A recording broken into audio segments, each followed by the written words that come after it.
വിദ്യാപൂർവമായ രീതിയിൽ പുസ്തകം ചെയ്യുകയാണെങ്കിൽ നമുക്ക് തിരിച്ചറിയുക തന്നെയാണ് പ്രതീക്ഷിക്കുന്നത്. അപ്പൊ ഈ മരങ്ങൾ ഏറ്റവും പ്രധാനം നമുക്ക് മരങ്ങളാണ്. എപ്പോഴും നമ്മൾ പറയും ആഗോള താപനം മരമാണ് പറയുന്നത്. മരങ്ങൾ വെച്ചിട്ടുണ്ടാവും. എന്താണ് മരത്തിനുള്ള അല്ലെങ്കിൽ വൃക്ഷങ്ങൾക്ക് പ്രാധാന്യമുള്ളത്? വൃക്ഷങ്ങളെ നമുക്ക് ശുദ്ധമായിട്ട് വായു തരുന്നത് ഓക്സിജനാണ് വൃക്ഷങ്ങൾ പുറത്തേക്ക് വിടുന്നത്. മാത്രമല്ല നമ്മൾ പുറത്തേക്ക് വിടുന്ന നമുക്ക് ആവശ്യമില്ല.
ഇന്ന് പരിസ്ഥിതി ദിനത്തിൽ തന്നെ നല്ല പഠനപദ്ധതിക്കായി നോട്ട്ബുക്കുകൾ വിതരണം ചെയ്ത് നല്ല പ്രാർത്ഥിച്ച ഭാഗ്യമായത് ഏറെ സന്തോഷമുണ്ട്. ഇന്ന് ഈ ദിനം ഉദ്ഘാടനം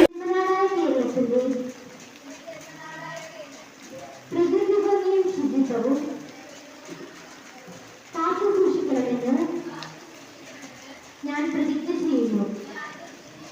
മാലിന്യമുക്തവും സുന്ദരവുമായ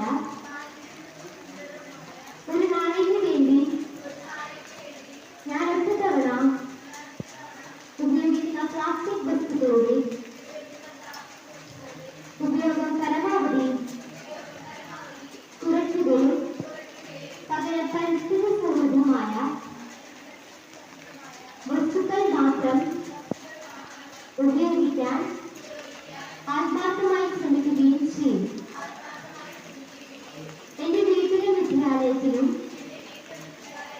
ഉണ്ടാകുന്ന മാലിന്യങ്ങൾ ജൈവമെന്നും അജൈവമെന്നും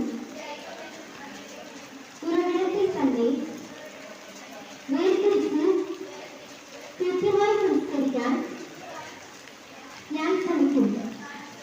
പ്രകൃതിയിലുള്ള ആഘാതം പരിധിപ്പെടുത്താൻ ഞാൻ ഉപയോഗം കുറയ്ക്കുക, പുനരുപയോഗിക്കുക, പുനഃചക്രമണം പ്രോത്സാഹിപ്പിക്കുക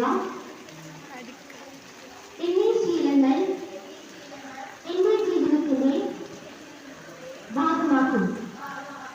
എന്റെ വിദ്യാലയ പരിസരവും ക്ലാസ് മുറികളും എപ്പോഴും വൃത്തിയായും ശുചിയായും നിലനിർത്താൻ ഞാൻ മുന്നിട്ടിറങ്ങും. നമ്മുടെ നാടിനെ ശുചിയായി സൂക്ഷിക്കുന്ന ഹരിതകർമ്മ സേനയോടും തദ്ദേശ സ്വയംഭരണ ഭരണ സ്ഥാപനങ്ങളോടും മറ്റ് സംവിധാനങ്ങളും ഞാൻ പൂർണ്ണമായും സഹകരിക്കും. ചെറിയ ചെറിയ തുടക്കങ്ങൾക്ക്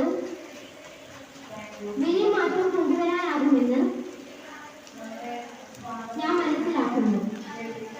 എന്റെ വിദ്യാലയത്തെ ഒരു ഹരിത വിദ്യാലയവും അതുവഴി ഒരു മാലിന്യമുക്ത കേരളവും സൃഷ്ടിക്കാൻ ഞാൻ എപ്പോഴും പ്രയത്നിക്കും. എറിഞ്ഞോ